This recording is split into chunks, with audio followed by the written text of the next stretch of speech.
Libertad de prensa no es solo poder hablar de lo que uno quiere hablar. Es poder hacerlo sin represalias ni hostigamientos. Y una de las observaciones precisamente era respecto de las reglas macrofiscales que se proponía en este proyecto, que tiene que ver con el endeudamiento, ¿no? El endeudamiento al día de hoy representa cerca de 17 mil millones de dólares, que a decir inclusive de algo que parece ya aceptado, ¿no? Que parece ya aceptado, de acuerdo al informe de la Contraloría, equivaldría a cerca del 60% del PIB. En estas reglas macrofiscales que contempla el proyecto, exige una fórmula, hablemos así, de que los primeros años o los próximos 2 años tendrá que el Estado tener déficit primario cero. ¿Qué comprende esto? Comprende precisamente el déficit primario cero implica reducción de gastos hasta que tengamos, cero déficit entre lo que es ingresos y egresos. En esas condiciones implica un ajuste al Estado, especialmente en lo que es el gasto corriente, diría yo, quizás drástico. Y en esas condiciones nos hemos preguntado, ¿cómo resolver un problema que inclusive como regla macrofiscal se plantea de que la deuda baje 20 puntos, hablemos así, al 40%, que es el tope de la deuda total? Eso implicaría presionar siempre al Estado, o al menos en los próximos años, la reducción de 20 puntos del Producto Interno Bruto en deuda, y para eso un ajuste al Estado, especialmente en el ámbito de los gastos. Eso para nosotros... ¿Para el Ejecutivo habría sido dramático esto? ¿O para el país? Bueno, está aprobado así.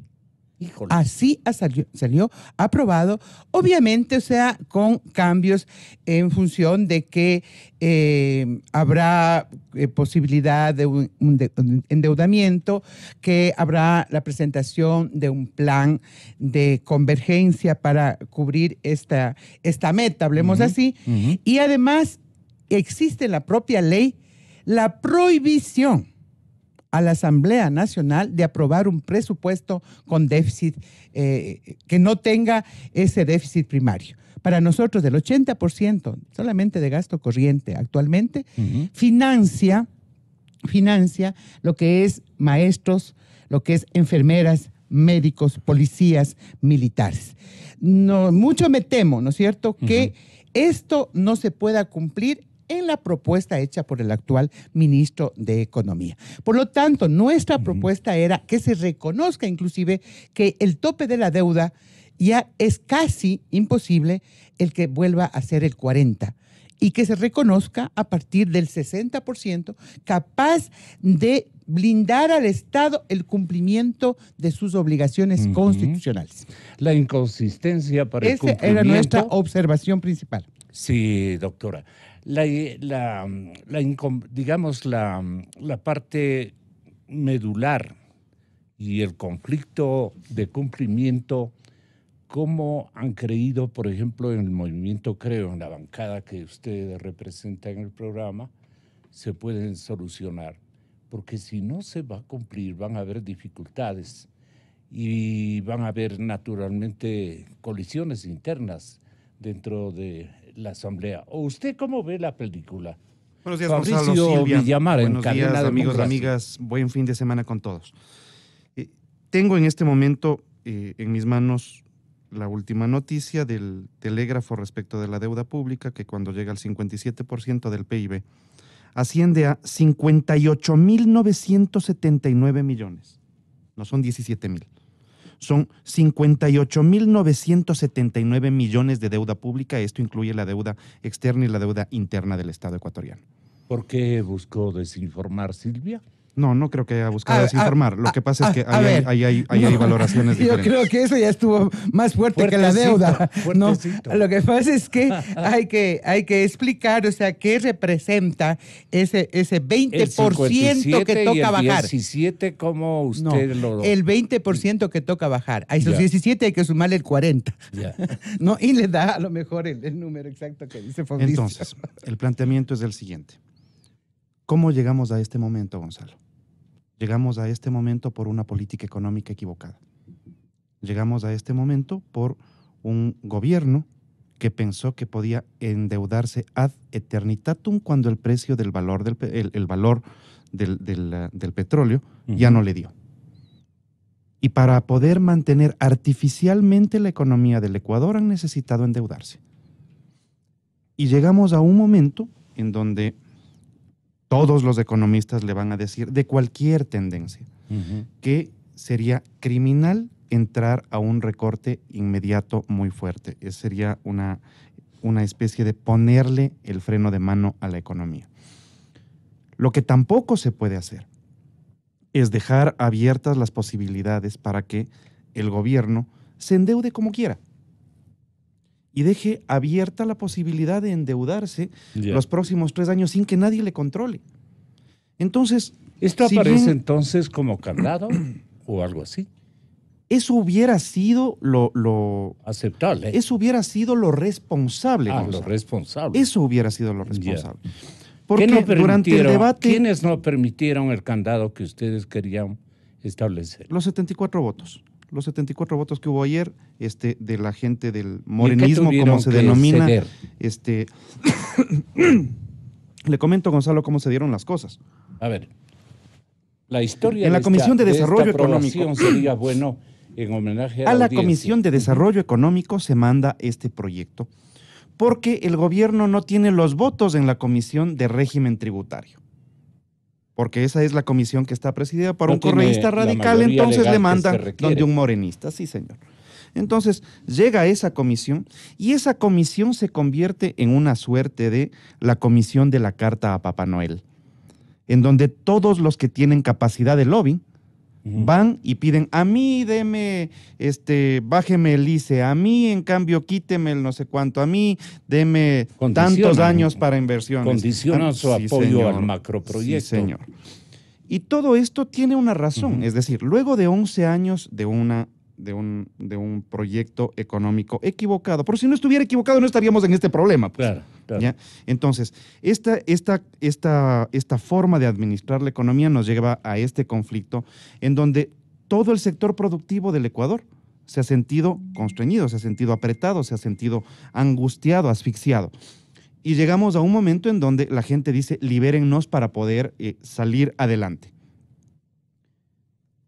Esto se puede hacer y tiene sentido siempre y cuando usted tenga como mecanismo de incentivo, por el un lado, usted puede dar todas las prebendas y todas las ventajas, pero pida como Estado que también se genere empleo, por ejemplo.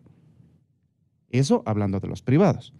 Y por el otro lado, toda esta necesidad de endeudamiento, para no ponerle el freno de mano a la economía, tiene que tener un límite o tiene que tener la observación del aparato que constitucionalmente está llamado a hacer los pesos y contrapesos con el gobierno.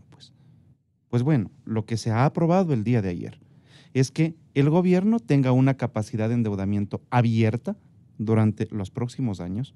Sí, y esto ¿Y evidentemente usted es lo está de preocupante. acuerdo con aquello? No, señor. Que es repita precisamente lo que Calderón, nos como preocupa. dicen en Es provincias. que es precisamente eso lo que nos preocupa.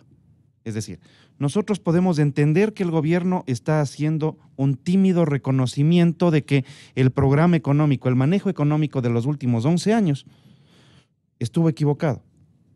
No solamente alzaron tanto los impuestos que asfixiaron la economía, sino que adicionalmente de la plata que cobraban se la robaron, pues, Gonzalo. Si es que eso es el problema. ¿Cómo prueba eso? Con un vicepresidente preso, por ejemplo. Cuantitativamente. Con un vicepresidente preso se Bueno, prueba esa eso, es ¿no? la realidad, pero cuantitativamente, ¿cómo prueba de que esos recursos sirvieron para otro tipo de fines más bien grupales y personales. Porque llegamos a un momento, Gonzalo, en donde nos damos cuenta de que... ¿Cómo identifica que esos recursos transitaron a cuentas individuales o colectivas de reparto en mañas o en acciones de corrupción? Es lo que usted sostiene. Con las noticias emitidas por su programa hace 20 minutos, Gonzalo, en donde resulta que le acaban de congelar las cuentas al exgerente de Petroecuador, por ejemplo. O sea, ese es el tipo de cosas que sucedió. Entonces, mire, hemos logrado establecer en el Ecuador, sí, una disciplina tributaria de los ecuatorianos, y esto es importante. Pero esta disciplina tributaria no puede ser afectada por estos actos de corrupción.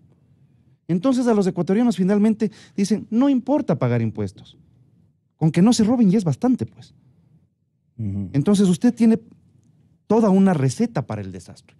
Una mala política económica nacional, un grupo de corruptos que estuvieron en el gobierno, y finalmente lo que pasó el día de ayer, que es una aprobación para un endeudamiento abierto. Lo que sucedió ayer en el pleno de la Asamblea, mire, yo quisiera poner en claro ciertas cosas con mucha incoherencia de muchos asambleístas que dicen llamarse defensores de las clases más pobres, de las clases más necesitadas. ¿Sabe lo que pasó en la comisión cuando discutimos ese puntito que nos quisieron evitar que toquemos a última hora, que votemos por ese artículo? ¿Cuál era el puntito? Le quité. Era favorecer a quienes ganan más de $9,000 mensuales. Ya. Favorecer a quienes ganan más de $100,000 al año. Ya. Ese es el puntito que metieron los socialcristianos a última hora. Y lo que negociaron por sus votos, eso hay que decirle al pueblo ecuatoriano, que eso sucedió ayer. Porque yo me siento al ladito de los socialcristianos, pues yo estoy seguidillo. Usted les cacha, ¿no? Pero yo les oigo hablar, pues yo les oigo hablar cómo les muchachaban, discúlpeme las palabras, les muchachaban a los funcionarios del gobierno y me pones eso, y si no, no hay los votos, y defendiendo al 0.2% de la población, 11,000 personas que ganan más de $100,000, para que no aporten los $52 millones del impuesto a la renta sobre los décimos. Eso tiene que saber el pueblo ecuatoriano. Ahí están los discursos a veces de defender a las clases más Ahora, pobres, aclárenos cuál es la puntualización que usted quiere hacer en el aspecto técnico y en lo conveniente que había que buscar para la hacienda pública. Mire, el tema primero de la remisión, nosotros creemos que una remisión debe aplicarse solo cuando hay una reforma tributaria integral. Es decir, no puede ser que en el 2015 tuvimos una remisión, ahora en el 2018, y seguimos teniendo 14 impuestos que entorpecen el desarrollo económico del país. ¿Ese fue un error del presidente Moreno y su equipo que envió el proyecto? Mire, si es que yo remito y me doy cuenta de que después de un tiempo de nuevo tengo una bola de nieve, algo está mal, pues. Algo está mal, y para prevenir entonces le pregunto de otra manera, ¿dónde está lo malo? ¿Con qué usted no estuvo de acuerdo? ¿Y por qué? Nosotros no estuvimos de acuerdo definitivamente con el tema puntual del endeudamiento público. Ya. Es decir, tenemos una deuda inmanejable. Sí. Inmanejable. Para usted, ¿en cuánto está para usted y el movimiento, creo? Porque Fabricio, que está con nosotros, dio una cifra realmente más realista que la que intentó darnos la asambleísta Salgado. Vea, yo me voy a referir a lo que nos ha dicho el último de los ministros, porque de los tres últimos, los tres nos han dicho cifras diferentes. El último de los ministros y lo que está publicado en la página web del Ministerio de Finanzas es $48,000 millones. Pero recuerden, estamos 22 de junio. Recuerden y guarde esta fecha, Gonzalo. A 22 de junio del próximo año, quizás me equivoque, pero eso que publicarán pasará siquiera 10.000 a 12.000 millones de dólares. Recuerden la fecha que les voy a decir. Y eso va a ser escalofriante. con la complicidad Ah. de quienes apoyaron con endeudamiento sin un plan de convergencia, sin un control ni aprobación de la Asamblea. Es ¿A decir, quiénes se refiere? A quienes votaron a los 70 y pico de Pero votos de ayer. pues. identifíquelos, por favor. Bueno, los asambleístas oficialistas, yo les llamo los verde claros, hay los verde claros y los verde oscuro, yo les llamo los verde claros. La doctora es de verde claro.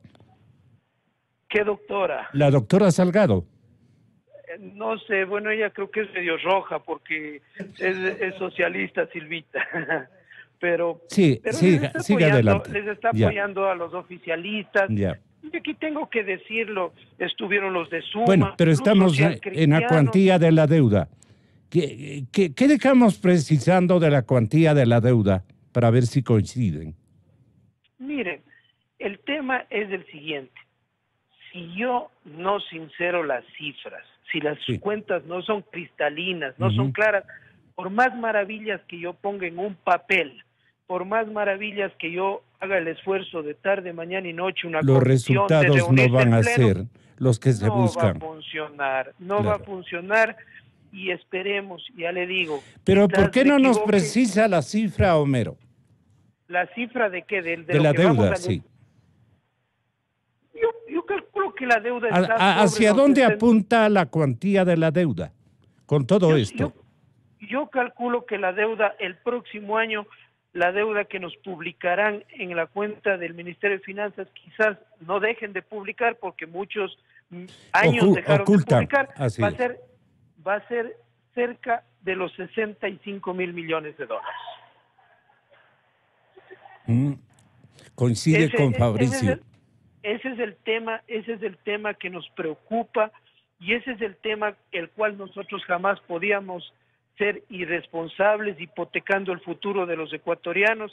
Nosotros no defendíamos ni que a tal empresa ni que a tal ciudad que quíteme el 2% de Guayaquil, que haga... No. Nosotros defendíamos ayer una postura clara y con una propuesta. ¿Sabe qué? Está bien. Si es que sobrepasado el límite, si necesitan reestructurar la deuda, si necesitan endeudarle más al país para disminuir la relación deuda-PIB, ¿sí? Está bien, pero preséntenos un plan de convergencia, díganos cómo van a disminuir esas cifras, díganos cómo van a disminuir el gasto y eso jamás aceptaron de nuestra parte y por eso nosotros no respaldamos con el voto. Cuando uno tiene que hacer una ley, no tiene que hacer la ley en función de los intereses del partido o de los grupos. Tiene que ser una ley en función del beneficiar a los ecuatorianos. ¿No es cierto? Eso es lo que yo le propongo. Y eso es lo que nosotros estamos haciendo. Ojalá. Y por eso le decimos. Pero Si en bien- los hechos, pero déjeme, en las déjeme- pruebas. Sí. déjeme. Perdóneme. Gracias, Gonzalo. Esta ley tiene algunos elementos que son importantes. Esta ley es un tibio reconocimiento a que la política económica de los últimos 10 años fue errada. Por eso llegamos a este punto. ¿Por qué le dice tibio? Porque, Gonzalo, no terminan de reconocer lo que pasó.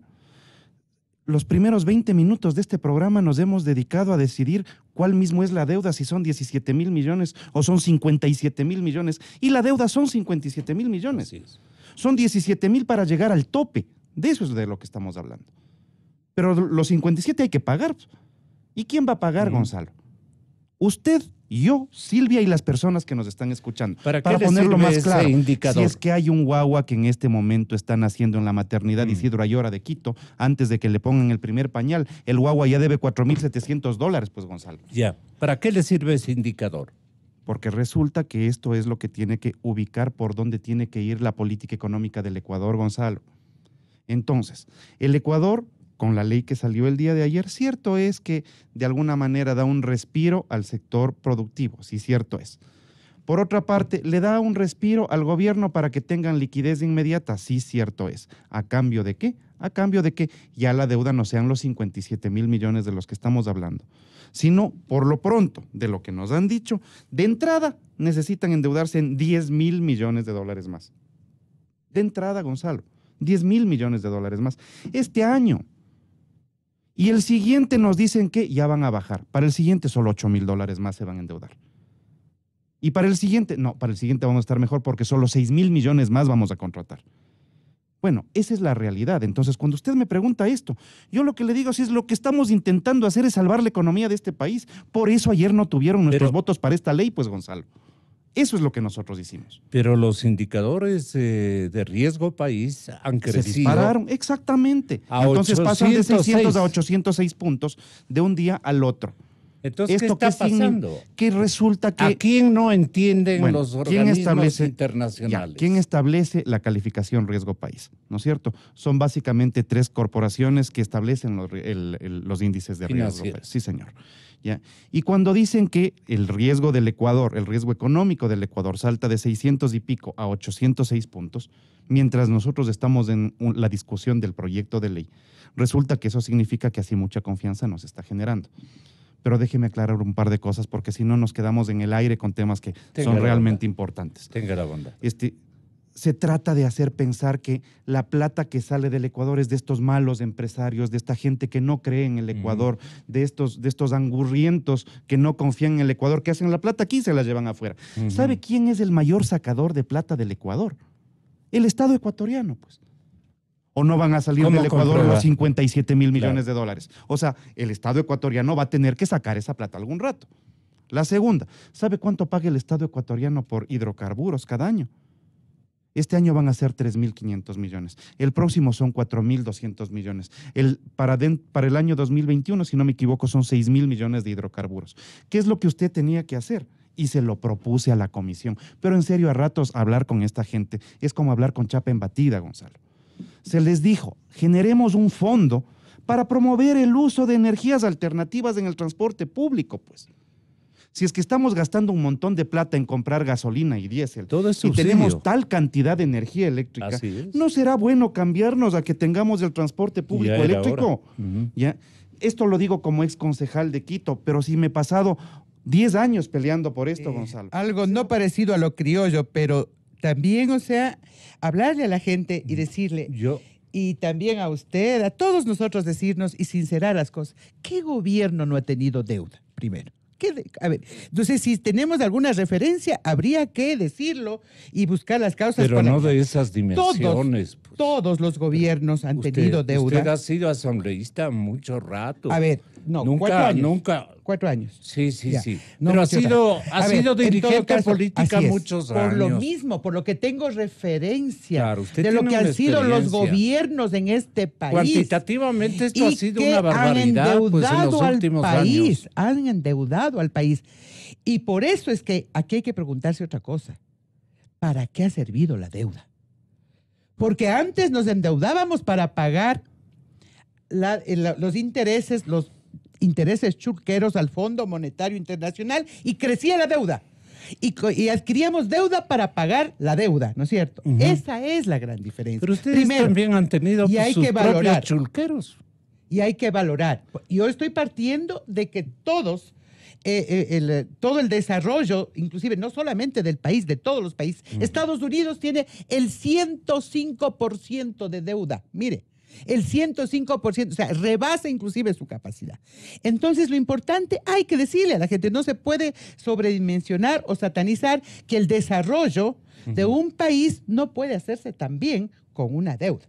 El tema es, ¿para qué esa deuda? ¿Cómo la utilizamos y cómo lo transparentamos? Primero. Segundo, me parece importante decir, o sea, que quien saca el mayor sector o responsabilizar al Estado, que es el que más saca los capitales, así lo había dicho Fabricio, ¿no? Yo entiendo que es entender de que por lo que tiene que pagar la deuda. ¿Sí? Los 57,000 millones que se habla de deuda, no es deuda de ayer o de anteayer, es la deuda del país acumulada. En 10 años. No solamente en los 10 años. ¿O usted cree que en el 2007 partimos de deuda cero? No, ¿no es cierto? Ya, es una deuda acumulada. ¿Sí? Es una deuda acumulada. Pero el presidente más endeudador ha sido Rafael Correa, al quien usted ha respaldado. Mire, las siempre. decisiones de deuda interna, por ejemplo, no lo ha tomado el municipio de Guayaquil, el municipio de Cuenca. Ahí también está la deuda. Ahí está la deuda, licenciado. De monto de deuda de los organismos. Pero con semejante mal ejemplo, todo el mundo se hizo... Mire, en los territorios, y usted sabe, en los territorios se produce una competencia. No solamente una competencia, sino una necesidad de invertir cada 4 o 5 años, cada 10, cada 20 años, en cambiar todo el alcantarillado de una ciudad, por ejemplo, ¿no? O de construir el gran mercado regional, o de construir... Bueno, ahí está lo importante. Lo importante de todo, y tercero, Silvita, es dónde está la plata. Y tercero, me parece importante precisar algo que decía... ¿Por qué no hacen unos esfuerzos de fiscalización? Respecto... Ustedes mismos para detectar dónde está la plata robada. Y el tercer punto que me permitía decir respecto a lo que decía Homero Castañer, ¿no? Hay que preguntarnos, antes el problema era el ministro, recordará, el frente económico del gobierno de Lenín Moreno era la principal causa. Ahora que el ministro, ¿no?, es un respetable expresidente de las cámaras, hoy, ¿no es cierto?, de pronto se pretende decir, o sea, que es el ministro el equivocado o que el ministro... No, aquí mire el doble discurso, o para que vea que los temas no son de las personas, o en este caso, que no era el tema del frente económico, estamos frente a otra propuesta, hecho desde un ministro que piensa diferente, que representa a otros sectores y que producto del diálogo y de esa buena intencionalidad que tiene el presidente Lenín Moreno, ha creado expectativas de que esta ley pudiera tener resultados. Y respecto a la fiscalización, ¿no? Respecto a la fiscalización, el seguimiento que se tiene que hacer a esta ley es precisamente identificar que el SRI primero nos dé todo listado de cuáles son los beneficiarios en las remisiones, y también un seguimiento a qué sectores hacen uso del incentivo, porque a mí me preocupa, ¿no es cierto?, que eso no resulte real y obviamente esas confianzas, ¿no es cierto?, sean una decepción y que tengamos problema en el país.